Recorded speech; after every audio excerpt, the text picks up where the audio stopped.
मैं आपसे इसके बारे में पूछना चाहूँगा कि ये जो क्वांटम ऑफ मेंटेनेंस की बात की मरियम ने और ये बंदे की हैसियत के मुताबिक देखा जाएगा कि वो कितने पैसे दे सकता है और कितना अफोर्ड कर सकता है ख़र्चा, बच्चे कितने हैं, ये कितना ख़र्चा बनता है, घर का किराया है, ये सारी चीज़ें इसमें मेरा ख्याल है देखी जाए कोर्ट देखता होगा।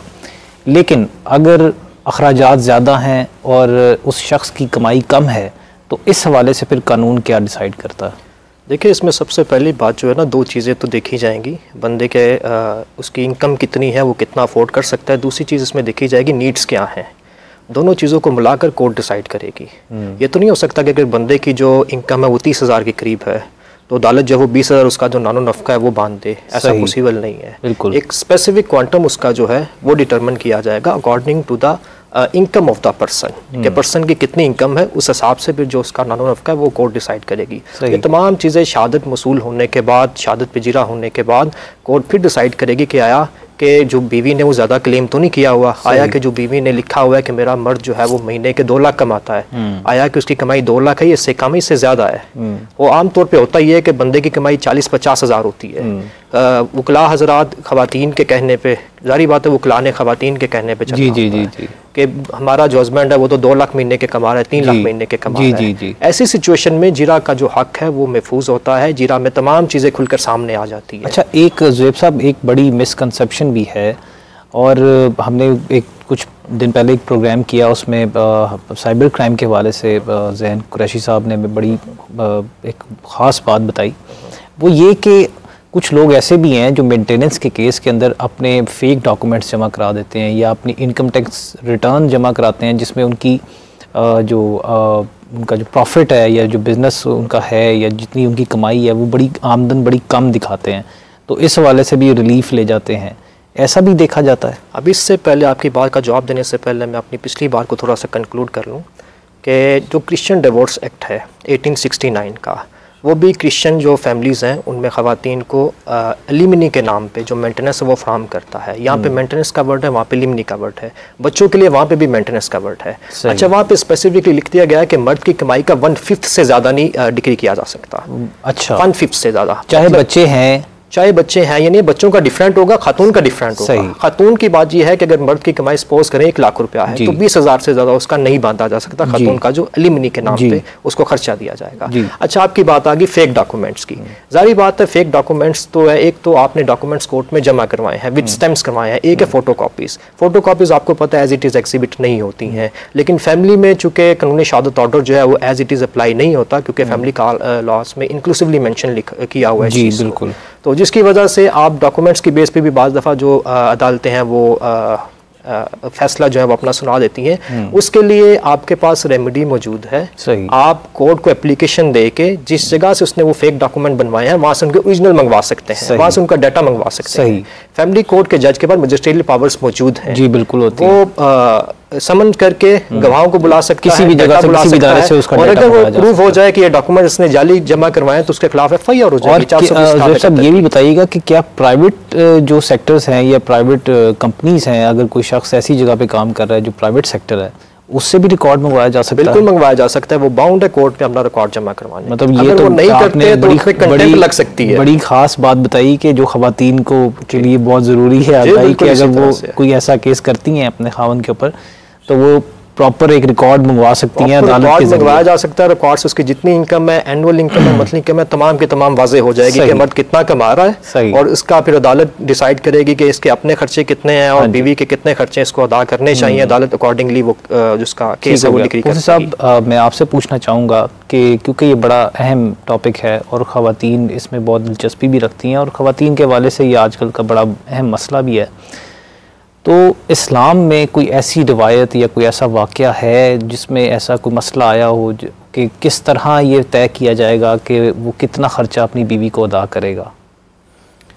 देखिए, इसमें बड़ी वाज़ेह इस्लाम के अहकामात हैं कि जो शौहर है उसके स्टेटस के हिसाब से, उसकी आमदन के हिसाब से ही जो है वो उसको देखा जाएगा। जो खुशहाल है उसकी खुशहाली के हिसाब से जो है उसका फ़ैसला होगा। इसमें कुछ भी फिक्स नहीं है। और ऐसे ही जो अगर कोई बंदा गरीब है, उसकी आमदनी कम है, तो उसकी आमदनी के मुताबिक इसका जो है फ़ैसला होगा। ज़ुहैब साहब जैसे बात कर रहे थे कि कोर्ट्स में जो ख़ातून के वकाला होते हैं उनका फोकस होता है कि हम ज़्यादा से ज़्यादा डिमांड करें और उसकी आमदन बहुत ज़्यादा बताएं जी। और ऐसे ही जो शोहर के वकाला होंगे वो यकीनन इसके दिफा में जो है वो उसको गरीब से गरीब तर साबित करने की कोशिश कर रहे होंगे। वो अनफॉर्चुनेटली हमारे यहाँ जो है वो इनकम टैक्स के जब हम भर रहे होते हैं डॉक्यूमेंट्स तो उसमें हमने अपनी आमदन बहुत कम शो करनी होती है। ये हमारे यहाँ हर पाकिस्तानी और हमारे माशरे का ये एक बड़ा वो लाजमी जुज़ बन चुका है। सदाकत के जो मामलात हैं हमारे यहाँ वो बहुत नापैद हो चुके हैं जी बिल्कुल। तो बंदे की ओरिजिनल चीज़ें जो कि डॉक्यूमेंटेड नहीं है हमारे यहाँ ऑन द रिकॉर्ड हर चीज़ यहाँ अवेलेबल नहीं है। वो बहुत से लोगों की आमदन जो है वो रिकॉर्डेड ऑन रिकॉर्ड ही नहीं है और लोग झूठ बोलने में आसानी समझते हैं और झूठ का यहाँ पर यह है कि उसका कोई सर पैर होता नहीं है और लोग अपनी आमदन हमेशा कम ही ज़ाहिर है। जो जिस खामन ने उसका अपनी बीवी के साथ झगड़ा है या कोई मसला है उसकी कोशिश यही होती है कि मैं किसी तरह से ये अपने पिछलों से ही सारा मामला पूरा करें, मुझे कुछ ना देना पड़े जी ऐसे ही। और उसमें जज साहब जो है ये उनकी जो है दानिशमंदी है, उनकी जो है वो कितनी वो वाइज हैं, कितने उनकी जो है वो मामला फ़हम है कि वो सब की बात सुन के फिर फैसला करें कि वाकई क्या इतने जितनी वो क्लेम कर रहा है कि मेरी इतनी ही आमदन है तो क्या इतनी ही आमदन वाकई हो सकती है। और फिर जितना वो खर्चा जो है वो समझ रहा है कि जज साहब उसको बच्ची को या औरत को दे रहे हैं क्या उस इतने खर्चे में वो उसका गुजारा हो सकता है, हो जाएगा। ये सब चीज़ें जो है वो देखनी चाहिए। और ऐसी सूरत हाल में तो मैं समझता हूँ कि इस्लामी मुल्क में हुकूमत को भी चाहिए कि ऐसी ख़वातीन जिनके यहाँ जो है वो ऐसा उनसे मिसबिहेव हो जाए तो उनके लिए जो है वो हुकूमती जो है वो इमदाद मिलनी चाहिए ताकि शोहर कितनी देर सिर्फ इद्दत के दिनों में शोहर जो है वो उसका खर्चे का जिम्मेदार है ना। उसके बाद वैसे तो उसके घर वाले उसके वालिदैन अगर वालिदैन नहीं है तो भाई जो है वो उनके ज़िम्मे उसकी जो है वो नानो नफ़का है। और अगर औलाद है, औलाद जो है वो बालिग है और वो कमाने वाले हैं, बर्स रोज़गार है तो औलाद है सबसे पहले नंबर पे, दूसरे नंबर पे भाई हैं, फिर तीसरे नंबर। और मौलवी साहब ये भी बताइएगा कि क्या निकाह नामे के अंदर भी ये ऑप्शन मौजूद होती है कि ख़र्चा लिखवाया जा सके? जी बिल्कुल होती है। निकाह नामे की और उस हवाले से पाबंदी भी है कि जो निकाह नामे में आपने लिखवा दिया खर्चा वही आपको देना पड़ेगा? एक तो मोस्टली मैं समझता हूँ कि 95% लोग लिखवाते ही नहीं हैं। गुड जस्टर में कि शायद जो है ना वो ऐसी बात करने से नेगेटिविटी उनके जहन में ना आए, लोग लिखवाते नहीं। हालांकि कोई हर्ज नहीं लिखवाने में, ये शरीयत का एक तकाजा है, नानो नफ़का मर्द के ज़िम्मे है। एक तो सिर्फ रहायश खाना ज़िम्मे है, उसके हट के भी मर्द को चाहिए कि औरत को ऐसे कुछ मंथली जो है वो पैसे देगा अपनी मर्जी से वो कुछ उसका जो है इस्तेमाल कर सके, उसकी कुछ ज़रूरियात ऐसी होती हैं जो सारी के सारी तो सिर्फ खाना है और पीना ही नहीं होता, ऐसा ही है, तो वो भी करना चाहिए। लेकिन लोग हमारे यहाँ ये नहीं उसमें लिखते नहीं हैं। ठीक, जब लिखा हुआ होगा तो फिर तो ज़ाहिर उसका देने का वो पाबंद होगा। ठीक हो गया। जब लिखा नहीं है, छोटी सी बात यहाँ पे ऐड कर दूँ, एक आम तौर पे निकाहनामे का जो कॉलम नंबर 20 है ना उसमें लिखा हुआ नानो नफ़का के बारे में। आम तौर पे दुनिया लिख देती है 5,000, 10,000, 15,000, 20,000 अपनी हैसियत के मुताबिक। लेकिन देखने वाली इसमें बात यह है कि फैमिली कोड एक्ट में तो एक्सक्लूसिवली मेंशन किया हुआ है कि एनुअल जो 10% इंक्रीज होगा। निकाहनामे में ऐसा नहीं लिखा जाता, वहाँ पे भी लिखा जाना चाहिए कि इतना हम दे रहे हैं जो एनुअल इतना इंक्रीज होगा। सारी बात है हर साल महंगाई की शरह पहले से कई गुना ज़्यादा बढ़ जाती है, तो ये चीज़ अगर वहाँ पे भी लिख देंगे तो आसानी पैदा हो जाएगी। मतलब वहाँ पे एक चीज़ और भी है जिसको हमारे यहाँ उमूमन जो है फरामोश किया जाता है, वहाँ पे तो ये भी है कि इस हवाले से जो दस्तावेज़ तैयार की गई है नानो नफ़का के हवाले से, वो भी जो है उसका भी अगर कोई तैयार की गई है कोर्ट के ज़रिए तो उसका भी रेफरेंस दें और उसको वहाँ पे जो है ऐड करें, लिखें। और मेरा ख्याल है मैं 20-25 साल से निकाह पढ़ा रहा हूँ, शायद 1 या 2 निकाह में लोगों ने किसी ऐसा अरेंज किया लिखा होता है, वरना लोग उसका मतलब अमूमी तौर पर वो क्योंकि वो कहते हैं ना अगर हम पंजाबी में वो एक चाका भी होता है और वो जो लड़की वाले होते हैं उनको भी फैमिली प्रेशर होता है, कोई ऐसी बात वो करना नहीं चाहते कि जी जिससे कोई रिश्ता ख़राब हो या कोई ऐसी बात हो जाए, क्योंकि हमारे कल्चर में ये चीज़ें बहुत ज़्यादा मैटर करती हैं।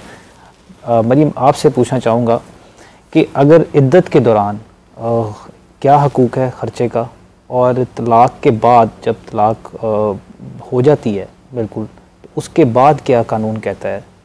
अच्छा, जहाँ तक तो बात है इद्दत की तो उसमें तो ज़ाहिरी बात है कोर्ट के थ्रू ही ये जब ख़र्चा जो है वो दिया जाएगा। लेकिन अगर कोर्ट को इन्वॉल्वमेंट नहीं भी करते तो उसके अलावा भी इद्दत में खर्चा ज़रूर दिया जाएगा। 4 महीने 10 दिन आपको खर्चा देना ही होगा। उसके बाद ऑब्वियसली कुछ पाकिस्तान में नहीं, लेकिन अगर आप इंडोनेशियन लॉ देखें तो उसमें तो पोस्ट डिवोर्स भी क्या नाम है 2 years ऑफ क्या नाम है मेंटेनेंस। अच्छा बेटा, इसमें एक चीज़ में 4 माह 10 दिन जो इद्दत है ना वो सिर्फ उसकी है जिसका खामद फौत हो जाए, बेवा की तो 4 माह 10 दिन है। बाकी जो डिवोर्स है उसकी इद्दत जो है वो 3 मंथ अमूमन जो है वो 3 90 डेज 90 डेज हो जाती है। तो वो in any event Indonesian law के अंदर तो इस चीज़ को बहुत ज़्यादा वुमेन राइट्स की तरफ लेकर गए हैं और 2 इयर्स की मेंटेनेंस को बहुत ज़्यादा हाईली प्रमोट किया। लेकिन पाकिस्तान में इस तरह का नहीं है। पाकिस्तान में जैसे ही आपकी मतलब इद्दत ख़त्म होती है उसके बाद जो ये रिस्पॉन्सिबिलिटी है ये रिवर्ट बैक हो जाती है फादर की। तो जो फादर हैं वो ही करते हैं। इस पे केस लॉ भी वैसे एक तासुर मौजूद है, ये बहुत जगह बात भी हुई है, जैसे आपने भी बात की कि पाकिस्तान में भी इस तरह की रिफॉर्म होनी चाहिए। आप समझती हैं कि ऐसी रिफॉर्म होनी चाहिए कि जब तक खातून जिसको तलाक दी जाती है या जो खुला ले लेती है, जब तक वो आगे शादी नहीं करती उसको पिछले खावंद को ख़र्चा देना चाहिए तब तक? देखिए, इसके अंदर 2 चीज़ें हैं जो मुझे लगता है कि बहुत इम्पॉर्टेंट हैं समझने के लिए। एक है कि उसके क्या माइनर बच्चे हैं इसके अंदर जो इफ़ेक्ट हो रहे हैं, और अगर उसकी अकेली की बात की जाए तो बिल्कुल देखना चाहिए कि उसके पास क्या इतनी रिसोर्सेज हैं पीछे कि आज अगर उसको तलाक होती है तो पीछे उसको मतलब कोई सपोर्ट कर सकेगा फाइनेंशियली। जो day to day financial constraints होते हैं कि कौन उसके पूरे करेगा। तो मेरे ख्याल से कि ये होना तो इस तरह चाहिए कि एक बेहतरीन तरीके से इस चीज़ को देखा जाए। लेकिन आपको पता है कि ज़्यादातर जब शादियों में मसले मसाइल आते हैं तो फिर इद्दत के टाइम तक भी देने वक्त बहुत मुश्किलात आती हैं और इसीलिए तो कोर्ट के पास जाते हैं और कोर्ट से ही मेंटेनेंस की बात की जाती है। और जो